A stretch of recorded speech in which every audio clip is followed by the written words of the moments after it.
नमस्कार दोस्तों।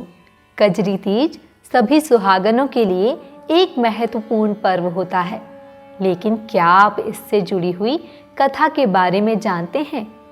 आज हम आपको वही कथा सुनाने जा रहे हैं। आप वीडियो को अंत तक अवश्य देखें।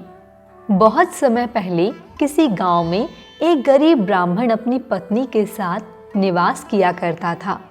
ब्राह्मण अत्यंत निर्धन था और उन दोनों के लिए 2 वक्त की रोटी जुटा पाना भी काफी मुश्किल होता था।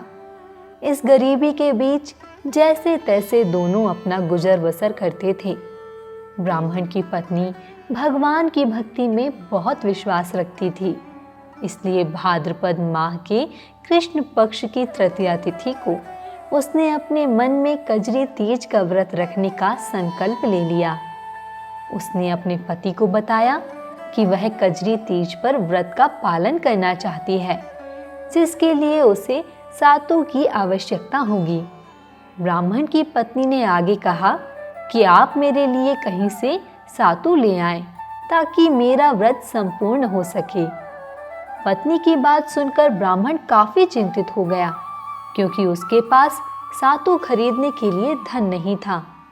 लेकिन इसके बावजूद वह अपनी पत्नी की इच्छा को पूरा करना चाहता था, इसलिए उसने किसी तरह सातु का प्रबंध करने का निश्चय किया।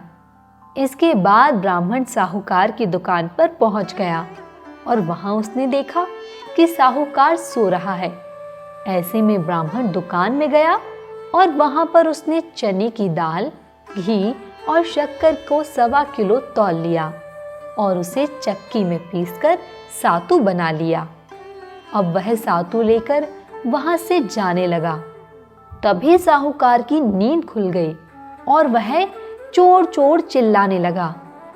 यह सुनकर ब्राह्मण ने उसे बताया कि मैं चोर नहीं हूं, मेरी पत्नी ने आज कजरी तीज का व्रत रखा है, जिसके लिए उसे सातु की आवश्यकता थी, इसलिए मैं सिर्फ यहाँ से 1.25 किलो का सातु बनाकर ले जा रहा था। इसके अलावा मैंने तुम्हारी दुकान से और कुछ भी नहीं लिया है। ब्राह्मण की बात सुनकर साहूकार ने उसकी तलाशी ली, जिसमें उसे ब्राह्मण के पास सातु के अलावा कुछ नहीं मिला। यह देखकर साहूकार को बहुत पश्चाताप हुआ और उसने ब्राह्मण से माफी मांगते हुए कहा कि आज से मैं तुम्हारी पत्नी को अपनी बहन मानता हूँ। इसके बाद साहूकार ने ब्राह्मण को धन और घर का कुछ सामान देकर विदा कर दिया। इस प्रकार भगवान शंकर और माता पार्वती के आशीर्वाद से ब्राह्मण की पत्नी का व्रत पूर्ण हुआ। हम आशा करते हैं भगवान शंकर और माता पार्वती इसी प्रकार आप पर भी अपनी कृपा बनाए रखें।